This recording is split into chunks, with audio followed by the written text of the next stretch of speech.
যারা ইসলামের বিরুদ্ধে চলে যায় ওরা জাহান্নামে থাকে, যারা দেশের শান্তি নষ্ট করে ওরা জাহান্নামে থাকে। কার কথা? আপনি যদি কাউকে কষ্ট দেন আপনাকে কষ্ট দিবেন কে? আপনি যদি কার উপর শান্তি দেন আপনাকে শান্তি দিবেন কে?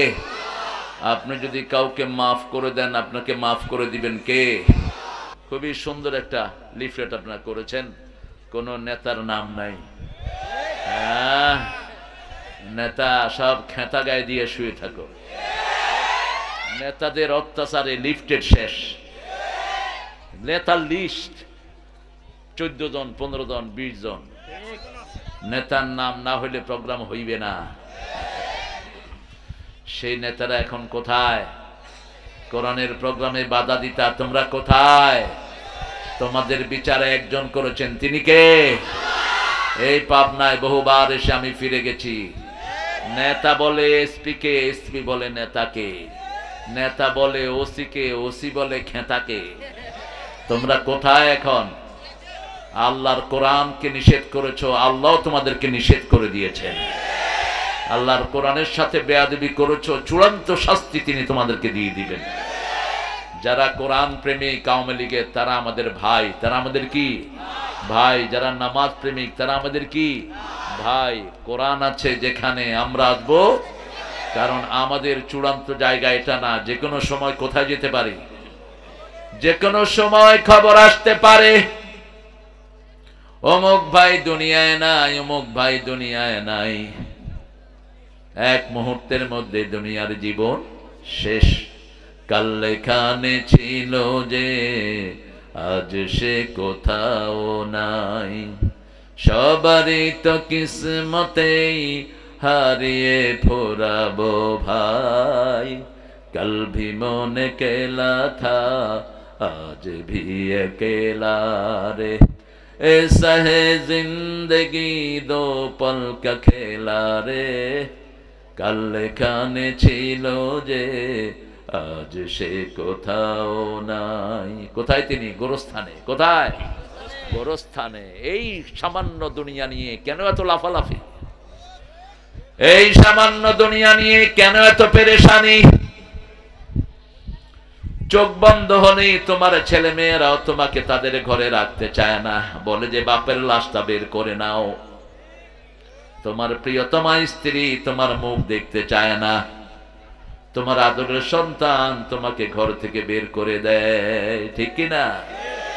কি জন্য এই দুনিয়া নিয়ে এত লাফালাফি? আল্লাহ আমাদেরকে আখিরাতের সামান জোগাড় করার তৌফিক দান করেন। অনেক প্রিয় আলেমরা এসেছেন, আমি যাদের ছাত্র হতে পারলে ধন্য হতাম।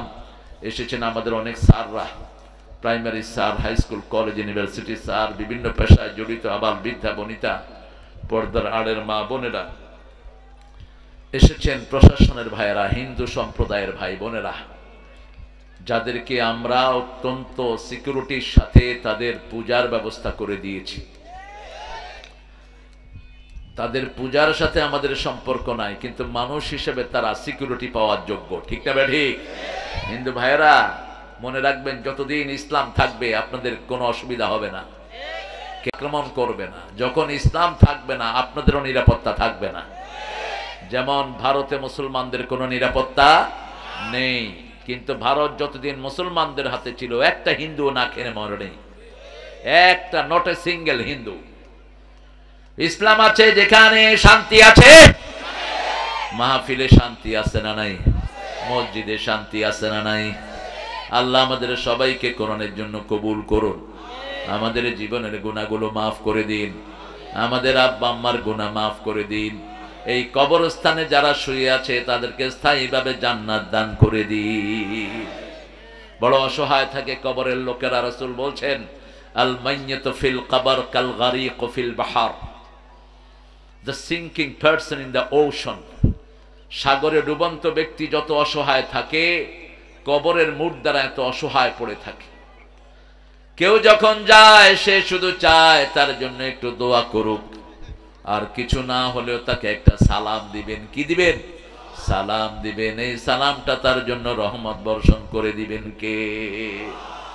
আমরা আজকে মেরাজের কথা বলবো, রাজি আছি তো? গতকাল কি দিন ছিল? মেরাজের দিন। রোজা রাখছেন তো না? হ্যাঁ, কি করেন? হাঁস, হাঁস চিনেন তো? কথা বলেন। হাঁস, হাঁস চিনেন?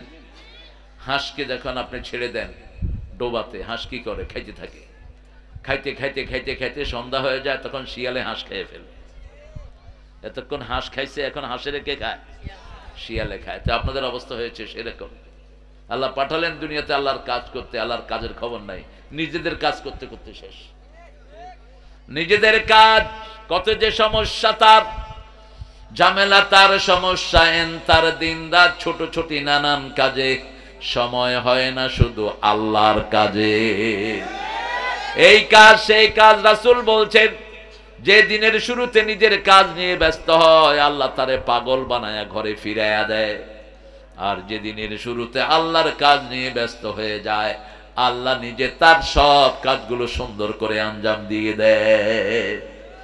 আপনার দিন শুরু করেন আল্লাহর কাজ দিয়ে, আপনার সবগুলো কাজ সুন্দর করে দিবেন কে? আপনি চিন্তা করেন, আজকে রাসূল কি কাজ করতেন? কারণ আল্লাহ সবচেয়ে প্রিয় রাসূলকে, প্রিয় গোলামকে? রাসূল সাল্লাল্লাহু, তিনি যা করেছেন সেটা সবচেয়ে ভালোবেসেছেন কে? সবার আগে জান্নাতে যাবেন কে? কথা বলেন। সবার আগে জান্নাতে যাবেন কে? এত আস্তে কথা বলছেন কেন? মুহাম্মদ সাল্লাল্লাহু। পুলসিরাত পার করবেন কে? রাসূল সাল্লাল্লাহু আলাইহি সাল্লামকে দুটি জিনিস আল্লাহ দেখাতে নিয়ে গেলেন। কয়টি? দুটি জিনিস। একটা হলো জান্নাত, আর একটা জাহান্নাম। লিনুরিয়াহু মিন আয়াতিনা, আল্লাহর নিদর্শন দেখানোর জন্য নিয়ে গেলেন। কোথা থেকে কোথায়? আল্লাহ বর্ণনা দিচ্ছেন, সুবহানাল্লাযী আসরা বিআবদিহি লাইলাম মিনাল মাসজিদিল হারাম ইলাল মাসজিদিল আকসাল্লাযী বারাকনা হাওলাহু লিনুরিয়াহু মিন আয়াতিনা ইন্নাহু হুয়াস সামিউল বাসীর। আল্লাহ রাব্বুল আলামিন বলছেন, মহাপবিত্র ওই সত্তা যিনি তার বান্দাকে বাইতুল্লাহ থেকে বাইতুল মুকাদ্দাস সফর করিয়েছেন, লিনুরিয়াহু মিন আয়াতিনা, যাতে আল্লাহর সব নিদর্শনগুলো তাকে দেখানো যায়। আল্লাহর সায়েন্স, আল্লাহ যে আয়াতগুলো দিয়েছেন ওটা দেখানোর জন্য ব্যবস্থা করলেন। ইন্নাহু হুয়াস সামিউল বাসীর, আল্লাহর চেয়ে বেশি শ্রবণকারী, আল্লাহর চেয়ে বেশি দেখার মতো আর কেউ নাই। তিনি শুনেনও দেখেনও, এই দুইটা একসাথে কারো হয় না। আমরা অনেক জিনিস শুনি কিন্তু দেখি না, ঠিক না? ঠিক। রাসূল সাল্লাল্লাহু আলাইহি সাল্লাম শুয়ে আছেন উম্মে হানির ঘরে, হঠাৎ দেখলেন ছাদ দেখা যায়। কি দেখা যায়? ছাদ। রাসূল বললেন, ছাদ কেন দেখা যাবে? তার আগে একটা ঘটনা ঘটেছে, ওই ঘটনা থেকেই মেরাজের উৎপত্তি। মা আয়েশা জিজ্ঞেস করছেন, ইয়া রাসূলুল্লাহ, আপনার জীবনের সবচেয়ে কষ্টের দিন কি? তায়েফ না অন্য জায়গা? রাসূল বললেন, আমার জীবনের সবচেয়ে কষ্টের দিন হলো তায়েফের ময়দান। উহুদে আমি কষ্ট করেছি, কিন্তু এত কষ্ট হয়নি যা হয়েছে তায়েফে। তায়েফে যখন দাওয়াত দিতে গেলাম, তায়েফের গোত্রপতিকে আমি দাওয়াত দিলাম, সে দাওয়াতটা শোনার পরে আমাকে কোনো ভালো মন্দ বলল না। একদল শিশুকে আমার পিছনে লেলিয়ে দিল পাথর মারার জন্য। তারা আমাকে পাথর মারা শুরু করলো। আমার শরীর ক্ষতবিক্ষত হয়ে গেল, আমি অজ্ঞান হয়ে মাটিতে পড়ে গেলাম। শরীরের রক্ত বেরিয়ে জুতা মোবারক পর্যন্ত শরীরের সাথে লেগে গেল। হাঁটার মতো শক্তি আমার শরীরে থাকলো না। বড় কষ্ট করে পাশে একটা আঙ্গুর বাগানে গিয়ে আমি উঠলাম। হঠাৎ করে দেখলাম মাথার উপরে একটা সুন্দর মেঘ। মেঘের দিকে তাকিয়ে দেখতেই দেখলাম মেঘের উপরে বসে আছেন জিবরাইল আমিন আলাইহিস সালাম।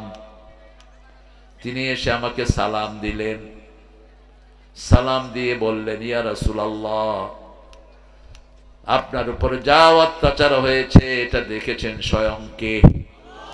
আমাদের সব অবস্থা সবচেয়ে বেশি দেখেন কে? আল্লাহ দেখেছেন। আপনি অনুমতি দেন, আমার সাথে দুইজন ফেরেশতা এসেছেন, পাহাড়ের দায়িত্বশীল যারা। আপনি শুধু অনুমতি দেন, দুই পাহাড় চাপা দিয়ে তায়েফের বাসিন্দাদেরকে আল্লাহ শেষ করে দিবে। রাসূল সাল্লাল্লাহু আলাইহি সাল্লামের সারা শরীরে ব্যথা, রক্তাক্ত শরীর। এই অবস্থায় বললেন, এরা আমাকে চিনে নাই, এদের ছেলে মেয়েরা পড়বে লা ইলাহা ইল্লাল্লাহু মুহাম্মাদুর রাসূলুল্লাহ সাল্লাল্লাহু। রাসূল সাল্লাল্লাহু আলাইহি সাল্লাম নিষেধ করলেন, কিন্তু মনে মনে একটু কষ্ট পেলেন, কেন আল্লাহ আমাকে এই অবস্থায় ছেড়ে দিলেন, কেন কোনো গার্ডের ব্যবস্থা করলেন না। জিবরাইল আমিনকে আল্লাহ বলে দিলেন, নবী আলাইহিস সালামকে বলে দাও বাকি জীবন কি পরিকল্পনা আমি ওনাকে নিয়ে করেছি, অচিরেই তাকে আমি 7 আসমানে নিয়ে আসব। কোথায় নেবেন? নবী যেরকম সম্মানী, ওনার মর্যাদাও সেরকম সম্মানী। অন্য সব নবীকে প্ল্যান দিয়েছেন দুনিয়াতে রেখে, রাসূলকে কোথায় নিয়ে গেলেন? 7 আসমানে নিয়ে গেলেন হিজরতের মাত্র 1 থেকে 1.5 বছর আগে।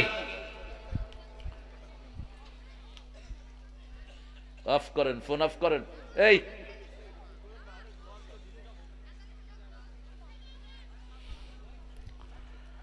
রাসূল সাল্লাল্লাহু আলাইহি ওয়াসাল্লাম শুয়ে আছেন উম্মে হানির ঘরে। হালকা শীতের সময়, গায়ের উপরে কি আছে? খেতা অথবা কম্বল জাতীয় জিনিস। কম্বলই রাসূল বেশি পছন্দ করতেন, কারণ আল্লাহ 2 বার তাকে কমলিওয়ালা বলে ডেকেছেন। কয়বার? ইয়া আইয়ুহাল মুদ্দাসির কুম ফাআনজির ওয়া রাব্বাকা ফাকাব্বির। হো কমলিওয়ালা, তুমি উঠো, রবের বড়ত্ব বর্ণনা করো, তুমি সতর্ক করো তোমার পরিবারকে, সতর্ক করো সারা দুনিয়ার মানুষকে। তুমি জাগো, তুমি জাগলে 250 কোটি মুসলমান জাগবে। আজকে সারা পৃথিবীর মুসলমান জাগতেছে, ঠিক না বে ঠিক? আপনাকে আফগানের মুসলমানরা জেগেছে। আফগান এখন মুসলমানদের হাতে। বাংলাদেশের মুসলমানরাও আমরা একত্রিত হয়ে যাব।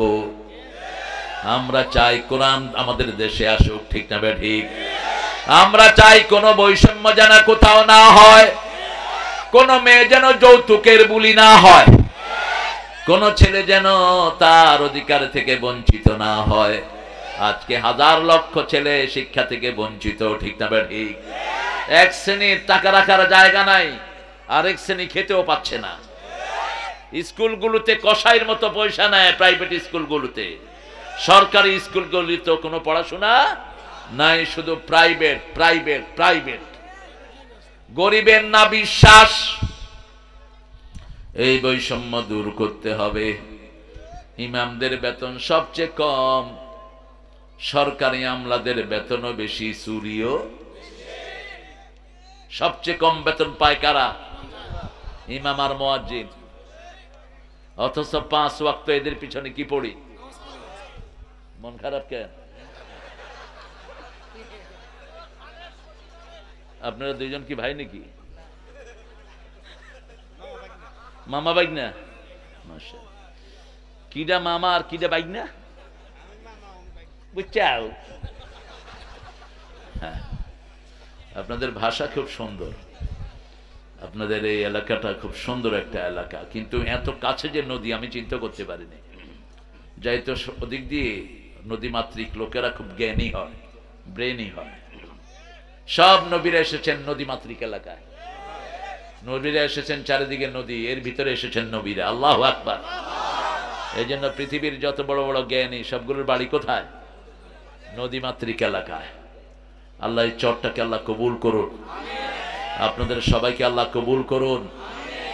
রাসূল সাল্লাল্লাহু আলাইহি ওয়াসাল্লাম যখন উম্মে হানির ঘর থেকে দেখলেন যে ছাদ খোলা, ভিতরে দিয়ে দেখেন প্রবেশ করতেছেন জিবরাইল আমিন আলাইহিস সালাম।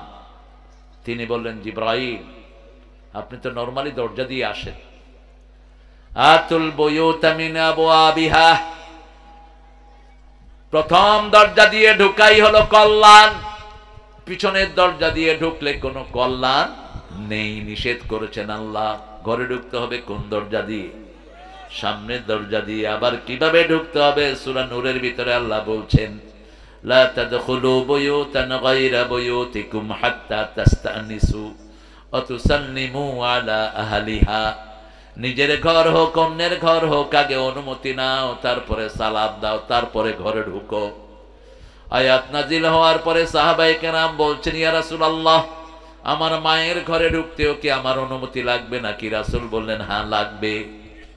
এবার সাহাবী রাদিয়াল্লাহু আনহু বললেন, আমার মা যিনি আমাকে পেটে ধারণ করেছেন তার ঘরে ঢুকতেও কি আমার অনুমতি লাগবে নাকি? রাসূল বলছেন, হ্যাঁ লাগবে। সাহাবী আবার জিজ্ঞেস করলেন, রাসূল বললেন, তুরিদু আন তারা উম্মাকা উরিয়ানা, তুমি কি তোমার মাকে উলঙ্গ দেখতে চাও? দেখতে না চাইলে মায়ের ঘরে ঢুকতে অনুমতি নিয়ে ঢুকবে। ইসলাম যে কত ইউনিক। আপনি ছেলের বয়স 7 বছর, বিছনা আলাদা করে দেন। 7 বছর ছেলে মেয়ের বিছনা আলাদা, একই লেপের নিচে 2 ছেলে ঘুমাবে না, শরীয়ত রাসূল নিষেধ করেছেন। একই লেপের নিচে 2 যুবতী মেয়ে ঘুমাবে না, কেউ কারো সতর দেখবে না, নিজের প্রাইভেট পার্টকে নিজে ডান হাত দিয়ে কখনো ধরবে না, নিষেধ করেছেন রাহমাতাল লিল। প্রাইভেট পার্টের দিকে বারবার তাকালে চোখের জ্যোতি কমে যায়, নিষেধ করেছেন রাহমাতাল লিল আলামিন। রাসূল সাল্লাল্লাহু আলাইহি সাল্লামকে এবার বের করে নিয়ে গেলেন কাবার দেয়ালের পাশে, রাসূলের বুককে চিরে ফেললেন জিবরাইল আমিন আলাইহিস সালাম। রাসূল বললেন, আমার ভিতরের কলিজা যা আছে সবকিছুকে জমজমের পানি দিয়ে আল্লাহ ভালো করে ধোয়া দিলেন, ধুইলেন জিবরাইল আমিন আলাইহিস। একটা স্বর্ণের বাটিতে জ্ঞান এবং হিকমত আনা হলো, ইলম এবং হিকমত, ওটা আমার ভিতরে দিয়ে আবার ওটাকে আগের মতো করে দেয়া হলো। 3 বার ওপেন হার্ট সার্জারি হয়েছে রাহমাতাল লিল। ওপেন হার্ট সার্জারি বুঝেন তো? সিনা সাক করা হয়েছে। প্রথম 3 বছর বয়স, রাসূল তখন ছোট্ট শিশু, মা হালিমার বাড়িতে। যখন কোন মাঠে রাসূল যেতেন রাখাল হিসাবে, সবগুলো প্রাণী রাসূলের দিকে তাকিয়ে থাকতো আর সেজদায় থাকতো। রাসূল যেই মাঠে যেতেন ওই মাঠের প্রাণীদের দুধের ওলানগুলো দুধে দুধে ভরে যেত। আরো আসতে সুবহানাল্লাহ। এই পৃথিবীর রহমত ছিলেন রাহমাতাল লিল আলামিন। এই রহমত টের পেয়েছেন হালিমাতুস সাদিয়া। তিনি বলছেন, প্রথম দিন আমি রাসূলকে নিয়ে যখন ঘরে ঢুকি, আমি আমার ঘর রেখে গেলাম, আমার কুয়াতে পানি ছিল একদম নিচে, আমার ছাগলগুলোর বানের ভিতরে দুধ ছিল না। এসে দেখি ছাগলের বানগুলো দুধে দুধে ভরপুর হয়ে আছে, কূপের পানিগুলো একদম হাতের নাগালে চলে এসেছে। আমার বুঝতে কষ্ট হলো না, ত্রিভুবনের প্রিয় মুহাম্মদ আমার বাড়িতে, ত্রিভুবনের প্রিয় মুহাম্মদ।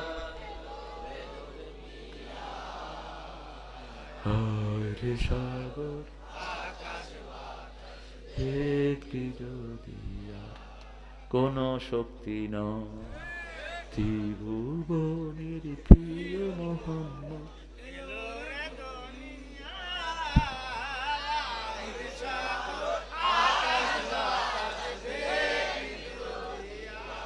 আল্লাহ কবুল করুক। এটা বললে সওয়াব না গুনাহ? তো বলতে আপত্তি কোথায়? সেই নবীর কথাই তো আজকে বলবো। 3 বছর বয়সে যখন তার ওপেন হার্ট সার্জারি হয়, রাসূল বলতেন, প্রত্যেক মানুষের অন্তরে শয়তান বসার একটা জায়গা আছে। আর শয়তানু জাসিমুন আলা কলবে বনি আদম। প্রত্যেক মানুষের অন্তরে শয়তান বসে। আপনি ঘরে একা, তারপরে ভিতরে দেখবেন কিছু বাজে চিন্তা আসে, ঠিক না? বা ঠিক? এটা কারা দেয়? ওই যে মিস্টার ইবলিস এখানে বসে বসে স্টারিং ঘুরায়। কোন দিকে যাবি? বয়ার ইজ্জত কেন চুরি কর, বয়ার ইজ্জত কেন দেশের সম্পদ খায়া ফেলা, বৈশার ইজ্জত কেন এত টাকা এত প্রজেক্টে যায়, তুই প্রজেক্ট খোল, প্রজেক্ট খোল, টাকা মার, খাইতে থাক, মারা গেলে আমার লগে জাহান্নামে চলে আয়। একটা জামা চুরি করেছেন একজন সাহাবী, নাম হলো কারকারা। কি নাম? জোরে বলেন। কারকারা, বুখারীতে হাদিস এসেছে। তিনি রাসূলের জিনিসপত্র দেখে রাখতেন। Suddenly he has died. তিনি মারা গেলেন। সাহাবায়ে কেরাম বললেন, ইয়া রাসূলুল্লাহ, আপনার কার কারা মারা গেছে? রাসূল একটু চিন্তা করে বললেন, সে জাহান্নামে আছে। সাহাবায়ে কেরাম বললেন, কি অবাক করা ব্যাপার! রাসূলের গার্ড, রাসূলের জিনিসপত্র দেখাশোনা করতেন, রাসূল বলছেন সে কোথায়? রাসূলের কথা কোনোটা এদিক সেদিক হওয়ার কোনো উপায়? আকাশের সূর্য উঠতে না পারে, কিন্তু রাসূলের কথা 100% সত্য। সাহাবায়ে কেরাম খুঁজতে লাগলেন ব্যাপারটা কি। আরে কষ্ট হচ্ছে তোমার, হ্যাঁ মানো না?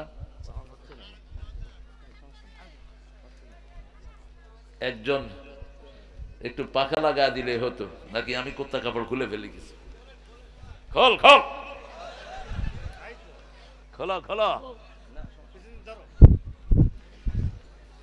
এই সময়টা একটু ঝামেলা হয়, এই গরম এই ঠান্ডা।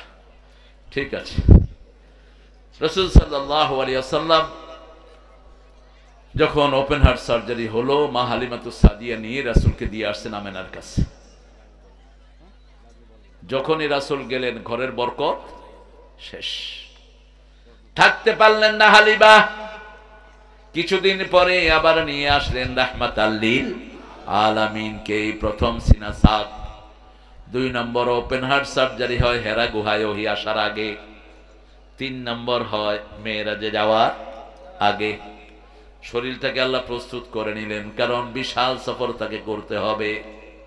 যে বাহনে তিনি উঠবেন, ওই বাহন মিনিটে যায় 1,86,000 মাইল। মানুষের মাথায় ধরবে না। মেরাজ যদি না হতো এই ক্যামেরার আবিষ্কার হতো না। মেরাজ যদি না হতো মাইকের আবিষ্কার হতো না। মেরাজ না হলে পৃথিবীর কোনো আবিষ্কারই আমরা পেতাম না। সবগুলো এসেছে মেরাজ থেকে। রাসূল সাল্লাল্লাহু আলাইহি ওয়াসাল্লাম সেখানে বসে আছেন। একটা বাহন আসলো, নাম হলো বোরাক। বাহনটার রং ছিল সাদা। কি রং? ঘোড়ার থেকে ছোট, খচ্চরের থেকে বড়।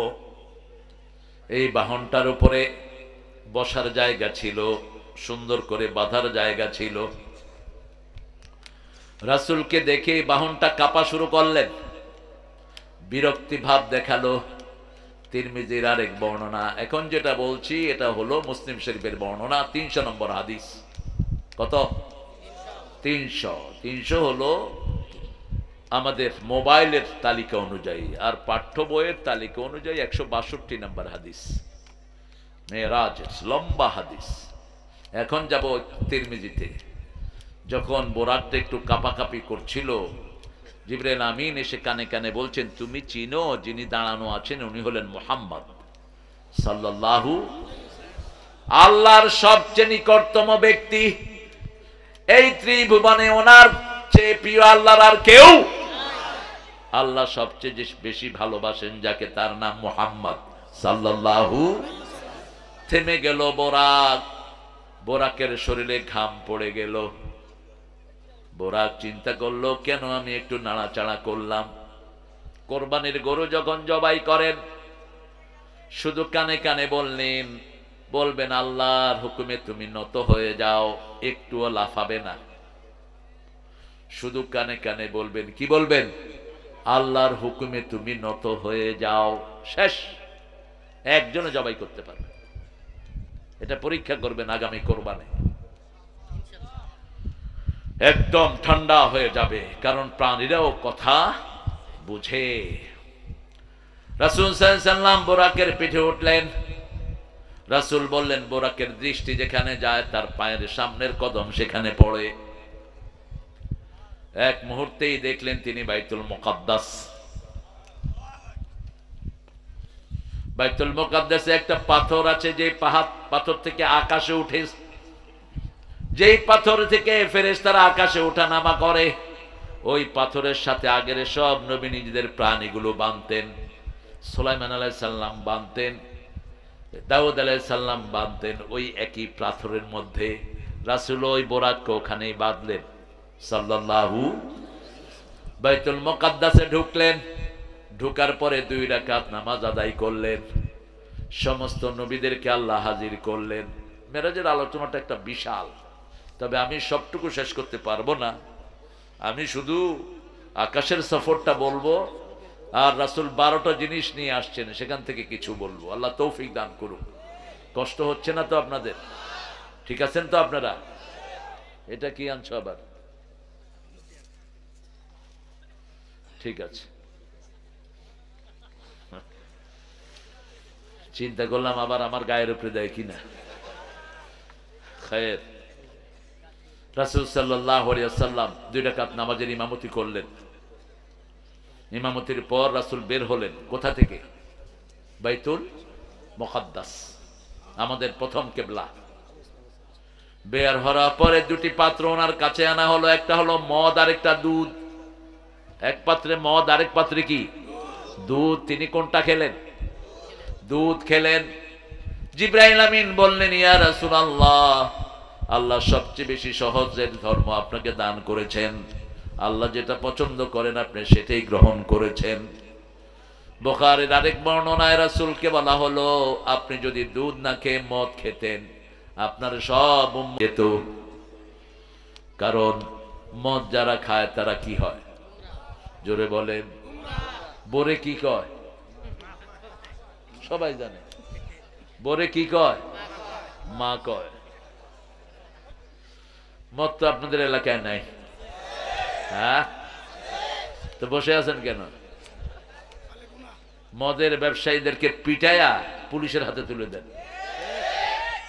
তুমি যদি আরেকজনকে মাতাল করো, আল্লাহ তোর পরিবারকে মাতাল বানিয়ে দিবে। তুমি যদি আরেকজনের শান্তি নষ্ট করো, তোমার শান্তি নষ্ট করে দিবেন কে? আর আপনি যদি আরেকজনকে শান্তি দেন, আপনাকে শান্তি দিবেন কে? সহজ হিসাব, আপনি যেমন কর্ম করবেন তেমনি ফল পেয়ে যাবেন। মানুষের কখনো কল্যাণের চিন্তা ছাড়া অন্য চিন্তা করবেন না। রাসূলকে প্রশ্ন করা হলো, সবচেয়ে ভালো মানুষ কে?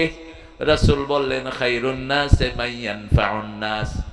সবচেয়ে ভালো মানুষ যে মানুষের কল্যাণের চিন্তা করে। কল্যাণ চিন্তা করে না, কিসের চিন্তা? কল্যাণের চিন্তা করে। রাসূল সাল্লাল্লাহু আলাইহি ওয়াসাল্লাম এবার রওনা হলেন বাইতুল্লাহ থেকে বাইতুল মুকাদ্দাসে। সফরটা ছিল ইসরা। কি নাম? ইসরা, রাতের জার্নি। এবার এখান থেকে মেয়েরাজ শুরু হলো। চলে গেলেন প্রথম আকাশ। কোন আকাশ? প্রথম আকাশ। প্রথম আকাশে গেলেন, সেখানে জিবরাইল আমিন গিয়ে দরজা নক করলেন। আকাশের দরজা জিজ্ঞেস করলেন, আকাশের দারোয়ান। প্রথম দারোয়ানের নাম হলো ইসমাইল। কি নাম? প্রথম আকাশের যিনি দায়িত্বে, ইসমাইল। তিনি বললেন, মান আলাল বাব। মানান, তুমি কে? জিবরাইল আমিন বলেন, আমি জিবরাইল। মাআক, তোমার সাথে কে? বললেন মুহাম্মদ সাল্লাল্লাহু। তিনি জিজ্ঞেস করলেন, ওনাকে ডাকা হয়েছে নাকি? বলছে হ্যাঁ। নিয়ম সবার জন্য সমান, ঠিক না? ঠিক। ইসলামের চেয়ে শ্রেষ্ঠ ধর্ম আর কোনটা হতে পারে? রাসূল যেই দোয়া করতেন আমরাও সেই দোয়া করি। রাসূল যেভাবে রুকু করতেন আমরাও সেইভাবে করি, ঠিক না? ঠিক। রাসূল যা পড়তেন আমরাও।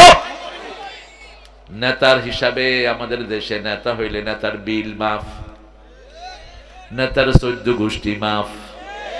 অতীতের নেতাগুলো এরকমই করেছে, ঠিক না? ঠিক। কোনখান থেকে জিনিস পছন্দ হয়েছে নিয়ে এসেছে, আমারে চিনোস না? তোমাকে চিনতে হবে কেন? তুমি কোন ক্ষেতের মূলা? তোমাকে চিনতে হবে কেন বেয়াদব? আমরা চিনব আল্লাহ আর আল্লাহ রাসূলকে, ঠিক না? ঠিক। নিয়ম সবার জন্য কি? এই নিয়মটাই শিখালেন আল্লাহ। আল্লাহ বলে দিতে পারতেন, ফেরেশতা রাসূল আসলে দরজাটা খুলে রাখবা, কিন্তু আল্লাহ সৃষ্টিকে নিয়ম শিখাচ্ছেন। সুবহানাল্লাহ। তোমার জন্য যেই নিয়ম, আমার জন্য, বস্তির লোকের জন্য যেই নিয়ম, প্রেসিডেন্টের জন্য সেই নিয়ম, ওই সুটপুর পোলার জন্য যেই নিয়ম, আমার পোলার জন্য সেই নিয়ম। নিয়মের কোনো ব্যতিক্রম হতে পারবে না। এটা কার আইন? মন খারাপ কেন? এই তো একটু হাসি দিলে তো ভালো লাগে। মন খারাপ হলে মনে হচ্ছে আমারে কি লাইব দুইটা। আপনারা খুশি থাকবেন। এই যে একটা হাসি দিলেন, সদকা সওয়াব আল্লাহ দিয়ে দিয়েছে। এখন আরেকটা সওয়াব নিয়ে নেই। পড়েন, আল্লাহুম্মা বারিক লানা ফি রাজাবা ওয়া শাবান ওয়া বাল্লিগনা রমাদান। হে আল্লাহ, রজব শাবানে বরকত দাও, রমজান পর্যন্ত হায়াতটাকে লম্বা করে দাও। রাসূল জীবনেও হায়াত চাইতেন না, শুধু রমজান ছাড়া। এই দোয়া এখন যারা পড়েছেন রমজানের আগে মারা গেলেও রমজানের সওয়াব দান করে দিবেন কে? আর এক রমজানের সওয়াব পাওয়া মানে হলো সারা জীবনের ইবাদতের কাফারা হয়ে যাওয়া। নামাজ ছুটে গেছে, এক রাকাত পড়বেন 700 রাকাতের সওয়াব, পড়বেন নফল ফরজের সওয়াব লিখে দিবেন কে? এই যে মুচকি হাসি ভাইটা দিলেন এটা নফল, কিন্তু রমজানে দিলে ফরজ। রমজানে দিলে ফরজ, একটা ফরজ না, একটু হাসি দিবে 700 বার মুচকি হাসার সওয়াব আল্লাহ দিয়ে দিবেন। সদকার সওয়াব দিবেন। সদকা কি দিয়ে হয়? সদকা কি মুরগি দিয়ে হয়? সদকা কি দিয়ে? ছাগল। কি দিয়ে? ছাগল। ছাগলের নিচে সদকা হয় না। একটা ছাগলের দাম কত বলে?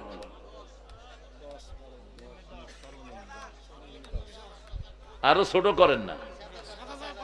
আচ্ছা 5 ধরলাম, 5। 5-এর ছাগল নাই কি? ও কয় 5-এর হিসেবে সদকাই হয় না। ও আবার আরেক মাসলা বাইর করে। আর মিয়া ছাগল হইলেই হইল। হ্যাঁ, 5000 যদি হয় তাহলে একটু মুচকি হাসিতে কয় হাজারের সওয়াব পাইলেন? 5000-এর সওয়াব পেলেন।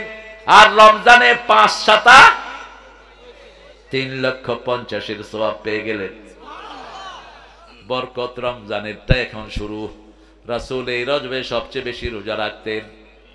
2 মাস টানা রোজা রাখতেন, শাবান এবং রমাদান। আপনারা তো একটা রোজাও করলেন না, কেন করলেন না? আমল করবেন বেশি, কথা বলবেন কম। এখন কথা বলি বেশি, আমলের খবর নাই। হায় হায়, তার চেয়ে বড় জ্ঞানী কেউ নেই, কিন্তু আমলের ভাণ্ড শূন্য। এখানে এসেছি কিছু আমল নিয়ে চলে যাব, ঠিক না? ঠিক। রাসূল সাল্লাল্লাহু আলাইহি ওয়াসাল্লাম দরজা খুলেই প্রথম আকাশে নেমে দেখেন একজন সবচেয়ে সুন্দর মানুষ বসা। জিবরাইল আমিনকে জিজ্ঞেস করলেন, মান হাযার রাজুল? বলছেন উনি আমাদের আতি পিতা আদম আলাইহিস সালাম। পৃথিবীর সব মানুষের যত সুন্দর সব তাকে দান করে দিয়েছেন কে? ওনার থেকেই তো আমরা সৌন্দর্য পেয়েছি। তিনি রাহাবাহু, রাসূলকে মারহাবা বললেন আর দোয়া করলেন। রাসূল সাল্লাল্লাহু আলাইহি ওয়াসাল্লাম বললেন, আমি তার বাম পাশে দেখলাম এক গ্রুপ মানুষ, ডান পাশে দেখলাম এক গ্রুপ মানুষ। বাম পাশে দেখে তিনি কখনো কখনো কাঁদেন, ডান দিকে তাকিয়ে তিনি সুন্দর করে হেসে দেয়। রাসূল সাল্লাল্লাহু আলাইহি ওয়াসাল্লাম বললেন, কারা এরা? ডান পাশে তাকিয়ে আপনি হাসেন, বাম পাশে তাকিয়ে আপনি কাঁদেন কেন? বলছে, ডান পাশে যারা আছে এরা হলো আমার নেককার উম্মতেরা। পিতামাতার খেদমত করেছে, বিবিকে মহরানা দিয়েছে, প্রতিবেশীর হক আদায় করেছে, কারো থেকে ঘুষ খায়নি, কারো টাকা চুরি করে নাই, দেশের সম্পদ লুট করে নাই, কোন মানুষের উপর অত্যাচার করে নাই। কোরআনের কথা শুনলেই মাহফিলে গিয়ে বসে থাকতো, 5 ওয়াক্ত নামাজ মসজিদে আদায় করতো। এরা সেই মানুষগুলো। আর বাম দিকে কারা? চোর, ছেচর, খুনি, অহংকারী, মানুষের সম্পদ লুট করেছে, বিবিকে বেধড়ক মেরেছে, শিশু পর্যন্ত তাদের থেকে নিরাপদ থাকে নাই। এরকম লোকও আছে না নাই? আল্লাহ আমাদেরকে ডানপন্থী হিসেবে কবুল করুন। আরো জোরে বলি আমিন। সুম্মা সাইদ, আবার শুরু করলেন সফর। চলে গেলেন দ্বিতীয় আকাশে। কোন আকাশ? একই নিয়ম। মান আলাল বাব, মানান তুমি কে? আনা জিবরাইল, তোমার সাথে কে? মুহাম্মদ সাল্লাল্লাহু। ওনাকে কি ডাকা হয়েছে নাকি? হ্যাঁ, দরজা খুলে গেল। খুলেই দেখতেন 2 জন নবী, মামতো ভাই আর খালাতো ভাই, ঈসা আলাইহিস সালাম এবং জাকারিয়া আর ইয়াহিয়া আলাইহিস সালাম। ইয়াহিয়া এবং ঈসা আলাইহিস সালাম দ্বিতীয় আকাশে বসা। রাহাবাহু, 2 জনই তাকে মারহাবা বললেন, তার জন্য দোয়া করলেন।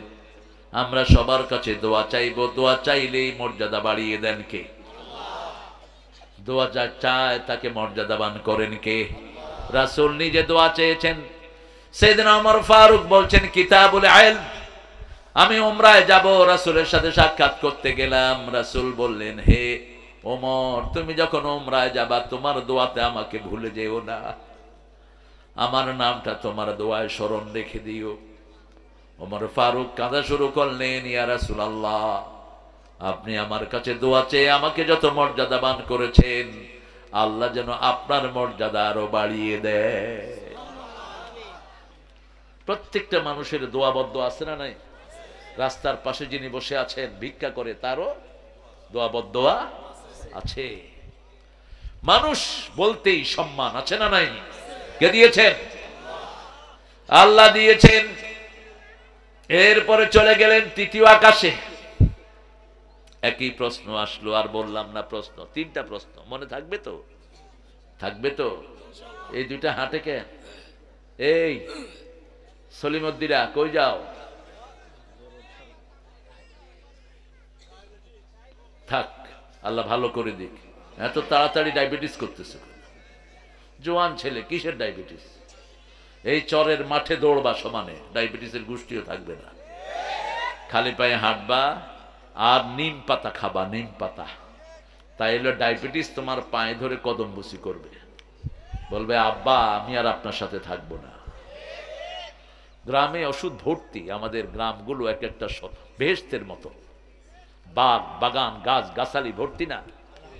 এত শস্য পৃথিবীর কোন দেশে। একটা কফি এখন কত কিনেন? আল্লাহ আপনাদেরকে হেদায়েত করুক, আর ওই ইউনুসেরও হেদায়েত করুক। চাষিকে দাম দে, নইলে দেশ উন্নত হবে না। যত ফডর ফডর করো, চাষি যদি ন্যায্য দাম না পায় তোমার দেশ কোনোদিন উন্নতি হবে না। একটা কফি ফলাইতে লাগে 15 টাকা, বেচতেছে 3 টাকা 5 টাকা। কি ব্যবসা হইতেছে? 1 টাকাও আছে। অথচ একটা কফি আমেরিকা ইংল্যান্ডে মাত্র 1200 টাকা, বাংলাদেশি টাকা। $10 নিচে কোনো কফি নেই। কারণ ফুলকপি খেলে হার্ট ভালো থাকে, ব্লক ছুটে যায়, ব্রোকলি ব্লক ছুটে যায়। এত দামি তরকারি। আগামী বছর ইনশাল্লাহ খাবেন, 100 টাকা করে খাইতে হইব। এইবার যারা ধরা খাইছে এরা কেউ কফি আর ফলাবে না, ঠিক কিনা? এখন মার খাচ্ছে আলুতে। কিসে? আলুতে। ইউনুস মিয়া, এদেরকে ভর্তুকি দাও, এদেরকে ভর্তুকি দাও। দৈনিক যা টাকা ঘুষের লেনদেন হয় বাংলাদেশে, এই টাকা কৃষককে দিলে কৃষকের আর কোনো দুঃখ থাকবে না। প্রতিদিন ঘুষ আসে না নাই? শুধু হাত বদল হচ্ছে। আর ঘুষখোর গুলো তো অফিসে কে কে আসতেছে, কিসের হুজুর আর মুজুর। ওরা নিজেরাও টুপি মাথা দিয়ে কয় কিছু দিবেন না। ঘুষ করলে তো গুনাহ হবে, কিছু দিবেন না। মনে হয় এর বাপে তোর কাছে ধুয়ে গেছে। বকশিস বুকের উপর দিয়ে দিবেন। শয়তান গুলো ঘুষ খেয়ে খেয়ে দেশটাকে ধ্বংস করেছে, ঠিক না ঠিক? মনে রাখিস, ঘুষের টাকা তুইও খাইতে পারবি না, তোর পোলাপানেও খাইতে পারবে না। ওই যে ছাগল কিনছে এক শয়তান 15 লাখ টাকা দিয়ে, মনে আছে না? ছাগল কেলেঙ্কারি এখন কোথায়? কোন পাপীকে আল্লাহ ছেড়ে দেন না। সূরা সিজদার 22 নম্বর আয়াত, ইন্না লিল মুজরিমিনা মুনতাকিমুন। সব অপরাধীর প্রতিশোধ আমি আল্লাহ নিজে নেই। কোন অপরাধ করেছো তো মরেছো, নেক কাজ করেছো তোমার সম্মান বাড়িয়ে দিবেন কে? এই পাবনাতে একজন নেককার লোক ছিল, খুব বেশি ভালো মানুষ, যার পরিকল্পনাতেই আপনাদের পাবনা ক্যাডেট কলেজ হয়েছে, যেখানে ওই জায়গাটাও তিনি ঠিক করে দিয়েছেন। কি নাম? কি নাম? দেখেন দেখেন, আপনারা সাক্ষী, কেমন ছিলেন মানুষটা। এটাই তো দরকার, এটাই চলে যাবে তার কবরে, ঠিক কিনা? আল্লাহ তাকে জান্নাতুল ফেরদাউস নসিব করুক। আল্লাহ তার জীবনের গুনাহগুলো মাফ করে দিক। তিনি কতবার আল্লামা সাইদিকে নিয়ে এসেছেন এই পাবনায়। পাবনাকে সাইদি এত ভালোবেসেছেন, নিজের মেজে ছেলেকে বিয়ে দিয়েছেন কোথায়? এই পাবনায়। এই পাবনায়। আল্লাহ পাবনাকে আপনি সব রকমের রহমত দিয়ে ভরে দেন। আরো চিৎকার করে বলি আমিন। রাসূল দেখলেন তৃতীয় আকাশে কোন নবীকে? ইউসুফ আলাইহিস। ইউসুফ মানি কি বলেন তো? ইউসুফ মানি হলো দুখু মিয়া। কি মিয়া? বাংলা সাহিত্যে একজন দুখু মিয়া আছে, কি নাম?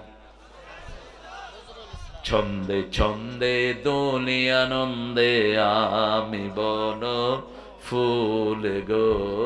নজরুল। কোন নজরুল?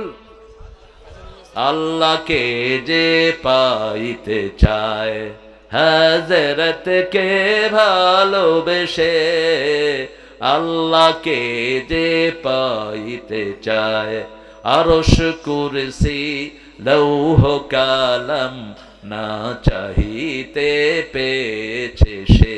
আলহামদুলিল্লাহ।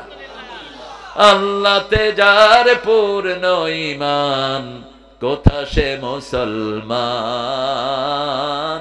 কোথা সে মুসলমান, কোথা সে শিক্ষা আল্লাহ ছাড়া ত্রিভুবনে ভয় করিত না যারা, যার দিন দিন রবে কাঁপিত দুনিয়া, জিন পরি ইনসান, কোথা সে মুসলমান। কি লেখা! আল্লাহ তাকে মাফ করে দেন। আরো জোরে বলেন আমিন। আর রবি ঠাকুরও লিখেছেন অনেক কবিতা। সাহিত্যের সব অঙ্গনে তার পদচারণা। সোনার চামিচ মুখে দিয়ে বড় হওয়া। তিনার বিখ্যাত গান কি? আমার পরানো যাহা চায়, পরাণ যা চায় তা যদি মানুষ করে, মানুষ জাহান্নামী হবে। মন যা চায় তা করা যাবে।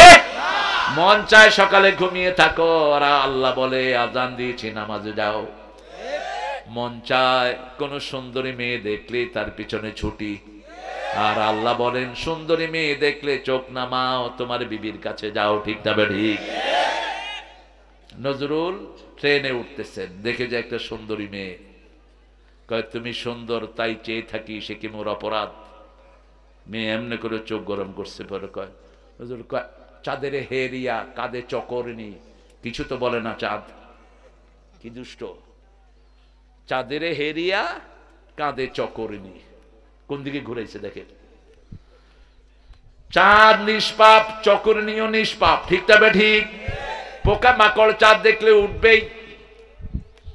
দেখিতে তোমার রূপ মনোহর, পেয়েছি আঁখি সুন্দর, মিটিতে দাও পরাণের স্বাদ, সে কি মোর অপরাধ? হ্যাঁ, আপনার বিবি সুন্দর, তার দিকে তাকান, চোখের গুনাহ মাফ। তার হাতে হাত দেন, হাতের গুনাহ মাফ। কিন্তু ছেলে কলেজে গিয়ে বলল, মাই তুঝে প্যার করতা হুঁ, তেরা বিনা মাই জি নেহি সকো। মেয়েদের সাথে কি কথা বলে জান। কলেজে ছেলে মেয়ে একসাথে বসে এখন বিড়িও খায়। বগুড়াতে খায় না, পাবনাতে খায় না। কি শিক্ষা দিলেন বাচ্চাকে? ছেলে বিয়ের আগে যদি তুমি কারোর সাথে প্রেম করো, তুমি লুচ্চা।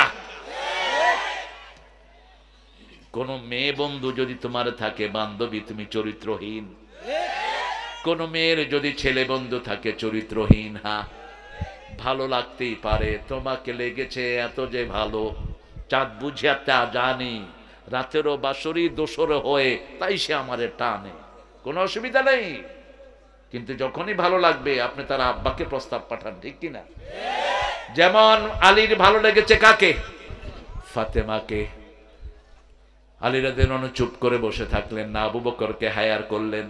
আবু বকর, আপনি ফাতেমার নানা। ফাতেমার কি নানা? আপনি রাসূলের শ্বশুর, একটু আমার কথাটা গিয়ে রাসূলকে বলেন। কত সুন্দর ডিসেন্ট হয়ে। আর এখন পোলাপান করে কি? রাস্তায় বাপেরে ধইরা আপনার মাইয়ারে আমি ভালোবাসি, বুঝতে? বাপে কয় তোর ভালোবাসা বুঝাইতেছি খালা, তোর এত শখ উঠছে তুই আমার মাইয়ার দিকে হাত উঠাইছ। এরকম বাপ আছে না নাই?